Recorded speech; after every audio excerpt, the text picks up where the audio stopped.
दो राज्यों के चुनाव से ठीक पहले मोदी सरकार ने यूनिफाइड पेंशन स्कीम का ऐलान कर मास्टर स्ट्रोक चल दिया है। माना जा रहा है कि आने वाले चुनावों में मोदी सरकार को इसका फायदा मिलना लाजमी है। ऐसे में इंडिया गठबंधन के तमाम नेता इस फैसले को लेकर मोदी सरकार पर हमलावर हैं। दरअसल लंबे वक्त से ही सरकारी कर्मचारी या तो एनपीएस में संशोधन या पुरानी पेंशन योजना की बहाली की मांग कर रहे थे। विपक्षी दल भी इस मुद्दे को उठाते रहे। हालांकि शनिवार को ही मोदी सरकार ने यूनिफाइड पेंशन स्कीम का ऐलान किया और ये ऐलान दो राज्यों के चुनाव से ठीक पहले किया गया है।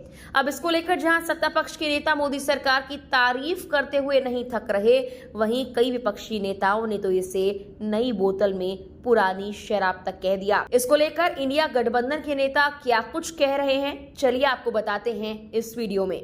यूनिफाइड पेंशन स्कीम पर कांग्रेस नेता राशिद अल्वी ने कहा, ये काम सरकार को बहुत पहले करना चाहिए था, वो अब दबाव में ऐसा कर रहे हैं। सुनिए उनका पूरा बयान। जो काम सरकार को बहुत पहले कर देना चाहिए था, वो सरकार अब दबाव के अंदर कर रही है। सारा विपक्ष ये कहता रहा है कि पेंशन के मामले में सरकार को डिसीजन लेना चाहिए। ये जो दो हिस्सों में बांटा है और 50% पेंशन दी जा रही है, ये भी कम है। जैसे कि पहले होता था कि सैलरी की बुनियाद पे, तनख्वाह की बुनियाद पे एम्प्लॉइज को पेंशन मिलनी चाहिए और 50% नहीं मिलनी चाहिए, 100% मिलनी चाहिए। जो आदमी रिटायर हो गया है, पूरी जिंदगी सरकार के अंदर उसने काम किया है, देश के लिए काम किया है, आप ये फैसला कर रहे हैं पहली इंस्टॉलमेंट ये होगी, दूसरी इंस्टॉलमेंट ये होगी, 50% एश्योर्ड स्कीम होगी। क्या मतलब है इन बातों का? आप कंफ्यूजन क्रिएट कर रहे हैं। सीधी सीधी पेंशन होनी चाहिए और सारे एम्प्लॉइज की होनी चाहिए। सीपीआई नेता रामकृष्ण पांडा ने यूनिफाइड पेंशन स्कीम को सरकारी कर्मचारियों के लिए लॉलीपॉप बताया है। उन्होंने पीटीआई से बातचीत में कहा, चाहे केंद्र सरकार हो या राज्य सरकार, कॉन्ट्रीब्यूटरी पेंशन नहीं चाहते हैं। पांडा ने कहा कि यूनिफाइड पेंशन स्कीम नई बोतल में पुरानी शराब की तरह है। शिवसेना यूबीटी नेता आनंद दुबे कहते हैं कि एकीकृत पेंशन योजना लाकर केंद्र सरकार ने विपक्ष की मांग को साबित कर दिया है। वो समझ गए हैं कि उन्हें 23 लाख केंद्रीय सरकारी कर्मचारियों के लिए एक योजना लाने की जरूरत है। ये 4 राज्यों में विधानसभा चुनावों से ठीक पहले किया जा रहा है।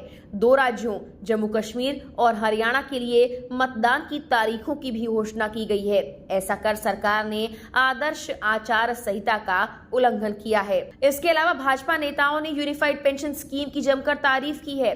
सीएम योगी ने ट्वीट कर कहा, 140 करोड़ देशवासियों के जीवन को सुगम बनाने के लिए सतत समर्पित आदरणीय प्रधानमंत्री जी के यशस्वी नेतृत्व में केंद्रीय मंत्रिमंडल द्वारा यूपीएस को मंजूरी दी गई, अभिनंदनीय है। बीजेपी नेता तुहिन सिन्हा कहते हैं, मोदी सरकार ने पूरे देश में यूनिफाइड पेंशन योजना लागू करने का एक ऐतिहासिक निर्णय लिया। ये योजना सभी केंद्रीय सरकारी कर्मचारियों के लिए है और जल्द ही लागू कर दी जाएगी। ये सार्वजनिक कल्याण के लिए है और विशेष रूप से वरिष्ठ नागरिकों की मदद करेगी। यूपीएस पर भाजपा प्रवक्ता प्रदीप भंडारी कहते हैं, पीएम मोदी ने लाखों लोगों की भावनाओं का सम्मान किया है। यूपीएस योजना ऐतिहासिक है। देखिए, प्रधानमंत्री नरेंद्र मोदी जी ने जो लाखों कर्मचारियों की जनभावना को रिस्पेक्ट किया है, ये एक ऐसा नेता ही कर सकता है जो जनभावनाओं से जुड़ा हुआ है। तभी प्रधानमंत्री नरेंद्र मोदी जी को जन जन का नेता कहा जाता है। यूपीएस स्कीम जो है वो ऐतिहासिक है। ऐतिहासिक इसीलिए है क्योंकि अगर कोई सरकारी कर्मचारी 25 साल तक काम करता है तो उसकी लास्ट सैलरी का 50% उसको पेंशन मिलेगी। अगर कुछ कारणवश अगर किसी की परिवार में आकस्मिक मृत्यु हो जाती है सरकारी कर्मचारी की, तो उसके परिवार को 60% जो है तक पेंशन मिलेगी।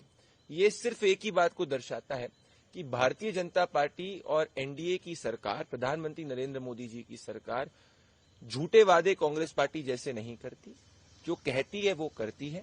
मैं प्रधानमंत्री नरेंद्र मोदी जी का धन्यवाद करना चाहता हूं कि उन्होंने लाखों लोगों की जनभावना को रिस्पेक्ट किया और इससे यही आप समझ सकते हैं कि सरकार फीडबैक के हिसाब से काम करती है। और ये ऐतिहासिक दिन भारत के लिए भी है क्योंकि अगर डिस्पैशनेटली आप पॉलिसी को स्टडी करेंगे तो आप पाएंगे कि ऐसी विश्व में कोई स्कीम नहीं है जैसी यूपीएस है, जिसमें इतने welfare benefits, economic fiscal prudence का ख्याल रखते हुए सरकारी कर्मचारियों को दिया है, तभी सरकारी कर्मचारियों के जितने भी संगठन हैं उसने इसको स्वीकारा है।